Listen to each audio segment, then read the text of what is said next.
if you need me to change position. You are perfect. And Elson, I'm going to let you say your last name because I'm going to butcher it, and it's too beautiful to butcher.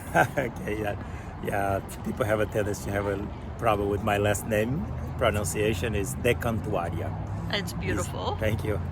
And you're from Brazil. Yeah, I'm originally from Brazil. I came here on a tennis scholarship. I went to Hampton University in Virginia.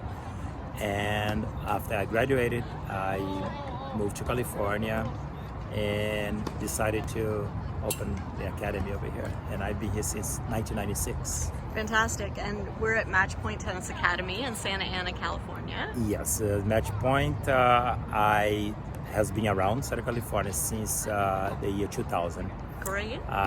Yes, since 2000. That was the first year that we actually named it Match Point. I was already coached between 96 and 99, but no official name. So we named it Match Point, and our primary philosophy is to find a place where you can have this place where you can have athletic success and academic excellence pretty much blending together. And we, over the years, have been able to get close to what we would like to do. Usually our seniors at the Match Point average GPA is over 4.2 every year. Wow. And we have over 50% of the seniors at Match Point go on to play college tennis. So it's been a nice success story, I would say. Yeah, that's fantastic. And how many coaches do you have out here working with you? I have 8 coaches on a more permanent basis, and then during the summer we have coaches who work just temporarily, just for that. Some of the college kids come back and help out, or they come help out.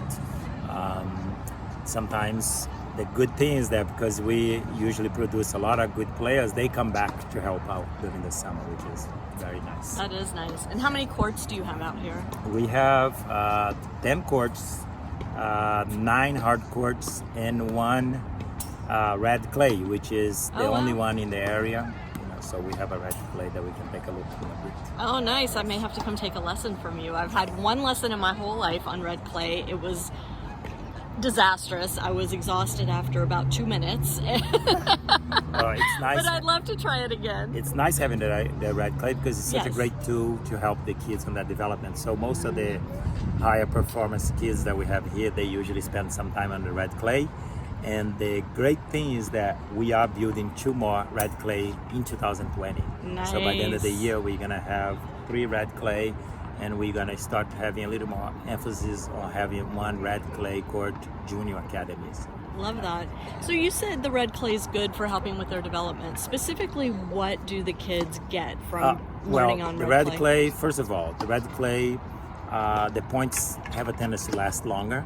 So you obviously going to automatically increase the stamina, but also patience, right? Tennis is a game that requires a lot of patience, wait for the right time to go for your shots. And the red clay, because you cannot just keep blasting balls away, you're gonna have to develop that. So it's a very good tool for the kids to learn to be a little more patient and wait a little for better shots to go for it. What about movement on the red clay? Because when I took my lesson, that was the most difficult thing for me to adapt to, was, getting to a ball and then stopping, changing direction, and not landing on my tush. So yes. Well, the thing about the movement, the misconception that people have is that they think they must slide on the clay, on the red clay, but you don't. That's pretty slippery. Yeah, actually, if the clay is well taken care of and you have the proper shoes, it's not terribly slippery. You get used to it fairly quickly. You just have to make sure you always try to get grounded more. Right. And then with meaning low to the ground. Yes, get low to the ground. Keep your feet on the ground a little bit longer. Wide stance. Exactly. Yeah. So, awesome. but it's a great tool. Yeah, for sure. So you have right now, I don't know if we can see that far down, but we have a couple of, looks like high school girls, and then we have a couple of little ones down there, and they're all serving. I was watching the little ones finish up their lesson with you a few minutes ago. Unbelievable technique. Beautiful strokes, beautiful topspin on the forehands and backhands. That's all I saw was the very end. But what is your approach to teaching the game to the young ones as they're first starting out? Okay, so tennis is a very technical game. So at the academy, we are basically all of our workouts, they are primarily technical workouts. So because we do believe that the better your technique, the higher your ceiling, you know. And technique is one of the few things that the player has full control over, and the coaches have good control over, emphasize it over and over again. And so we believe that the foundation, the technique from early on, like these kids that you saw here right now, if they can develop the technique early, it makes things so much easier for everybody. Even if they happen to leave the academy, it makes that next place much easier also for them to adjust. So because there's no need to make too many changes. Yeah. Yes. And so as they grow and develop, obviously the technique gets honed early. When do things like the mental side of the game and tactics and strategy come into play for you? We try to keep it fairly simple. All the way up to 13, 14 years old is mostly technical development and aerobic development. So basically they become strong, they have the stamina. And once they hit that age in a little higher level, then we begin to emphasize a little bit more of the mental part and the strategic part. The tactical part, we do work with them early on with, hit high cross-court shots. If you're on defense, you go high. If you're on offense, you go hard. That kind of stuff we work early. But strategy and mental side, we do emphasize more a little later. Okay. And what does a typical session look like out here? I mean, I'm assuming you have kids at different levels. Obviously, you have kids at different ages. So for these kids that are here now, are they going to regular school and then coming to play tennis after, or how does that work? That's the other thing we do. We're not a big fan of homeschooling for athletics. Okay. Unless it's a very special, very unique situation. So over the years over here, less than 5% of our high performance kids are homeschooled. As a matter of fact, right now we probably have about 75 to 100 kids regularly here, and only 2 are actually homeschooled. So all the kids are very high achiever academically, and they go to school. But these days it's fairly convenient because a lot of schools exempt the kids from PE. So some of these kids that you see over here, they've been here since about 1:30 or 2 because they get out of school earlier. Mm-hmm. So we have some programs where the kids can come out of school and come directly to match point if they do have a little bigger load of homework. They do homework inside the clubhouse before they come out. Nice. So we follow this is strictly rule. Family first, school second, tennis third. And they have to follow that until second notice. And what happens then? Well, every now and then we might have somebody at 15, 16 that is such a high level that obviously family is still first, but the school and the tennis are on the same, in a level playing field where they have to analyze, okay, should I take this high academic class or should I spend a few more hours on the court, Got it. But until then is school and tennis. And all of the kids are very good with time management around here. So that's one of the other things. They all understand the responsibility that tennis is a privilege for them. If they do not get the grades that the parents want, they should not really have the privilege to come play tennis every day. Right. So right. That's That's the philosophy. Well, so you mentioned the parents. Obviously, we're called Parenting Aces. We cut for a little bit. I think So we had to take a short break, but I was asking you, since we're obviously called Parenting Aces, we have an audience filled with tennis parents, and I'm curious what your philosophy is for the parents of your junior players that train with you. if you look around here right now, No parents. parents. No parents. So obviously, Is there a big red circle with a line through it with the parents' face? actually the only time that there is a red circle is on when the workout starts. The parents are not allowed to come inside the court. Oh, They always perfect. encourage to stay and watch. But as soon as the class starts, they should really restrain themselves from talking to the children, because if they do that, they take the authority away from the coach. Yes. And the kid is looking for feedback from the parents instead of looking for the coach. So we have had that philosophy, and we have been very fortunate. We've been around for so many years. Most of the parents, they come for in the beginning, in the few lessons, and then after that they just drop the kids off and go. The little one you just saw, her parents have been bringing the kids to the academy for the past 10 years. Wow. So she has an older sister that is one of the best players in the country, actually. She's been here for 10 years. So we do have the turnover here is very low.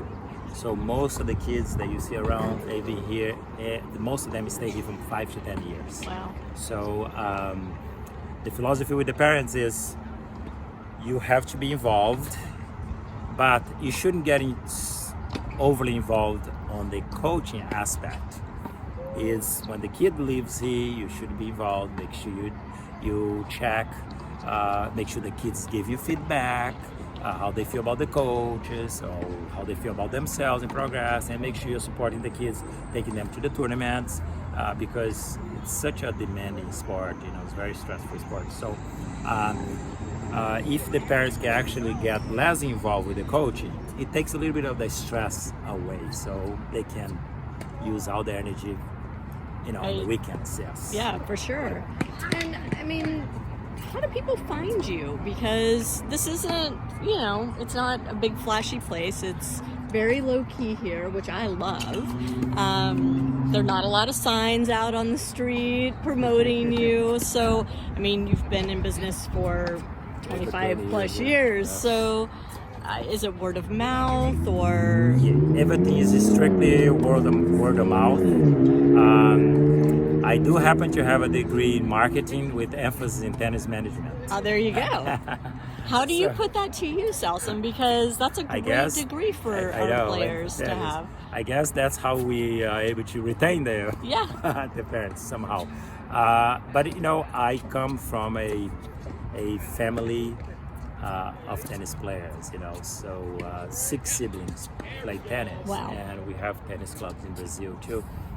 So I've been around for many years. So what I always try to take the best, from my, growing up playing tennis at all levels, and people that I interact with. And I had so many, top-notch coaches in Brazil, and afterwards in college, and after when I first started working in tennis. But I always had the passion for tennis, so I already knew that I was gonna be. This is exactly what I would like to do. I knew since I was 14 years old. Right. So it made fairly easy for me, and I guess the parents and the kids, they. I'm pretty sure they can see that, they can feel it. Right. So I guess it becomes a little easier for them to trust and leave the kids for many years. We always have a full roster at Match Point. We never depended on advertising or anything. So we have been very fortunate. That's in great. that area. So what advice would you give to parents who are looking for a coach or an academy for their child, whether the child is just starting or whether they feel like they need to make a change for their child? What should parents be looking for? Well, the first thing is that it's very easy for us to fall into this trap to try to find people who agree with us. Yes. As a parent, I have two children myself. So the first thing is you have to make sure that you do research whatever coach you find, and not only look into the players that the coach has there now, is finding out how long have those kids been there also, and what is the need that your own child has, because a child at 7, 8 years old, like we were talking about earlier, needs more technical work. So for you to come to my academy and watch one of my top-notch players, that's not the main point of reference for you, because a lot of those players maybe I didn't develop them when they were 7, 8 years old. So you need to find out, who is actually developing children around your child's age, Right. and so on as they get better. But the key, I believe, is to do your research. Unfortunately, you have to take people's publicity with a grain of salt, Right. And then go from there, and don't look for people to agree with you, every single time. Yeah, that's great advice. Any other words of wisdom you'd like to share with the Parenting Aces audience? Well, this match point, for sure, you are going to not just match point, there are other places, but primarily over here in Southern California, I would say match point is probably the academy who emphasize academics the most of any other.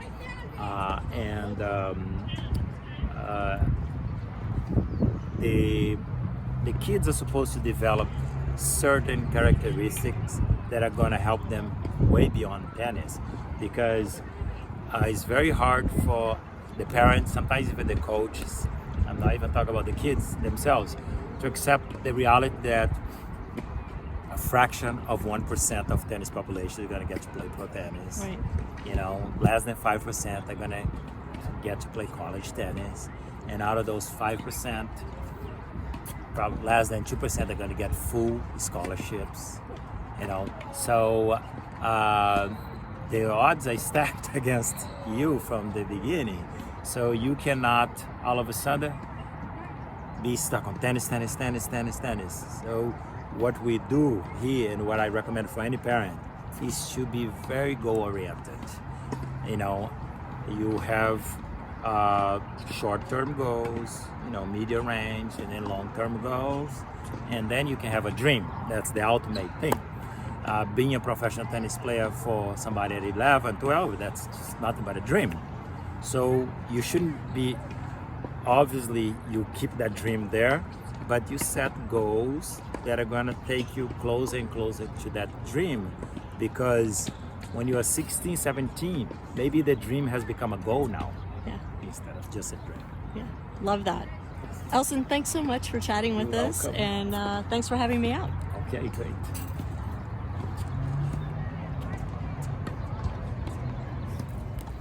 Okay, so oh goodness. Well, there's that. Okay, let's. Okay, so we just had a little minor technical issue there, but Elson and I are walking around the facility, and he's describing for me what's happening here. So you were saying there's some big changes in store. So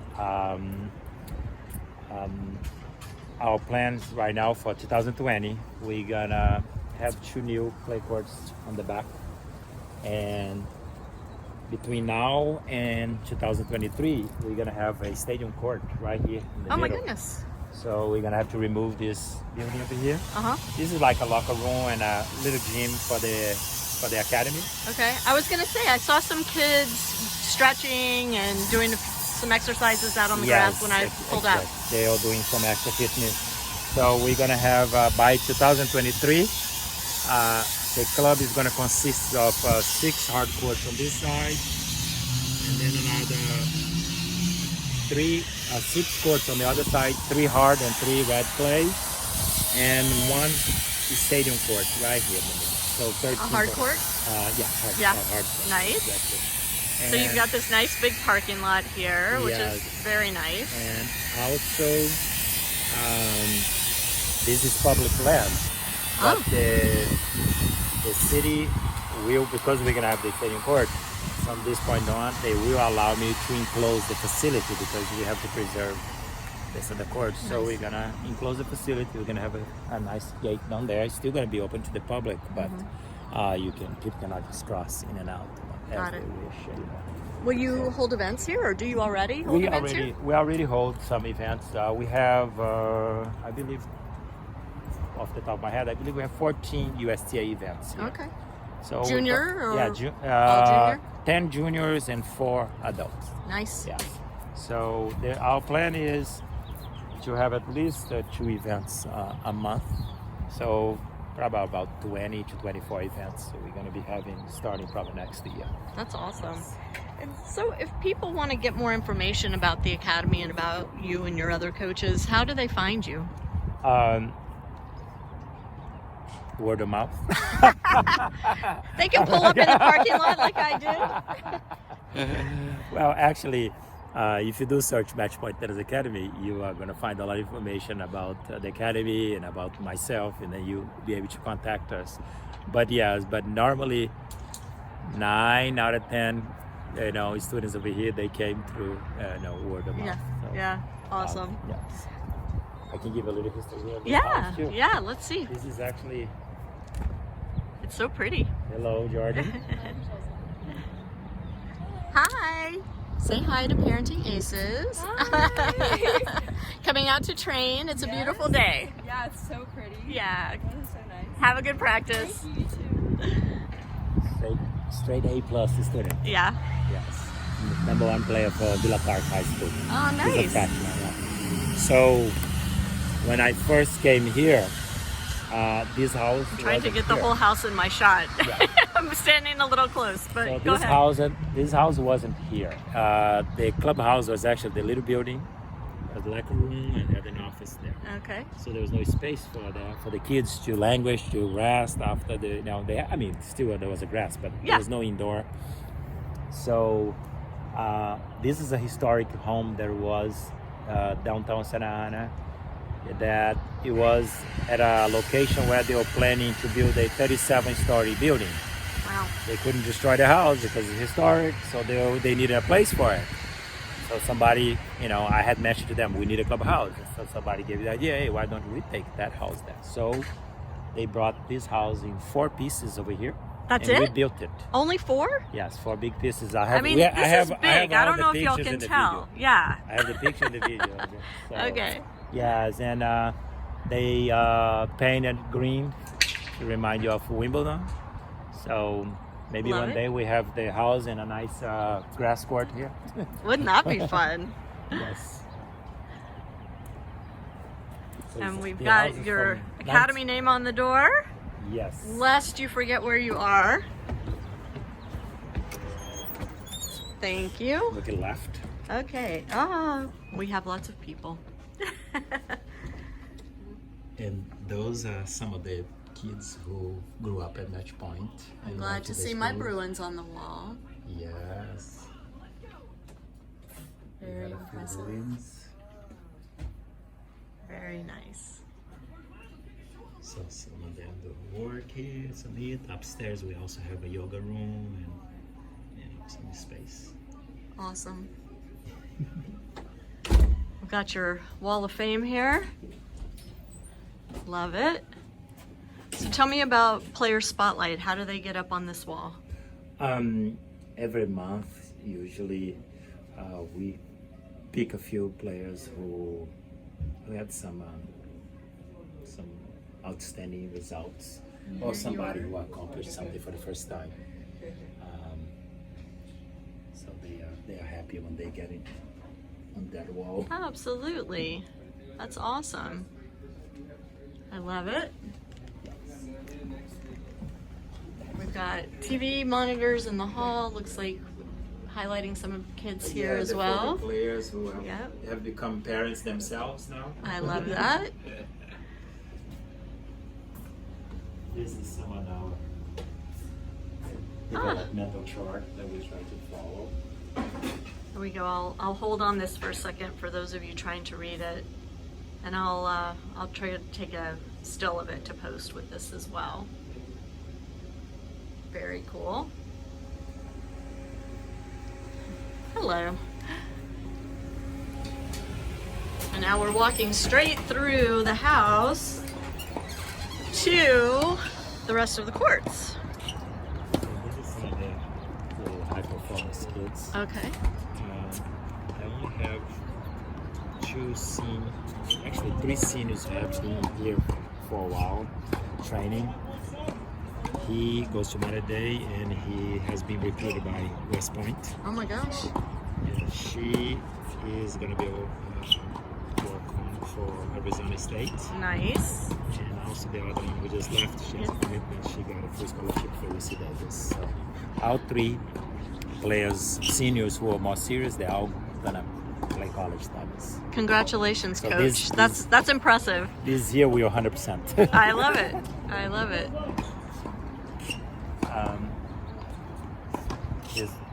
This boy is actually the #1 tennis player for Southern California and the 14 and number last year. He's 14. Yes, he's very strong. Yes, he is. And his brother played #1 for Harvard. He grew up around the academy. I was not there. I have never been their personal coach, but they have always been there at the academy Nice. since they were very little. So he was 6. Nice. Will he follow in his brother's footsteps and go to Harvard, do you think? Well, yes. He's aiming higher. Higher than Harvard? He's aiming higher in terms of tennis. Oh, in tennis. Okay, Because his got brother it. was actually one of the best players in the nation in college. He was one of the. He made it to the semifinals of NCAA's in 2015. Okay.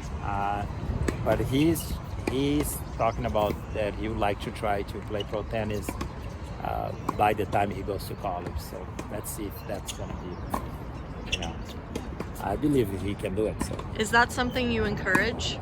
well, I always encourage the kids to have an ultimate goal. If that's pro, we're going to work to see if they can get close enough by the time they go to college so they can make a decision. Mm-hmm. What goes into that decision?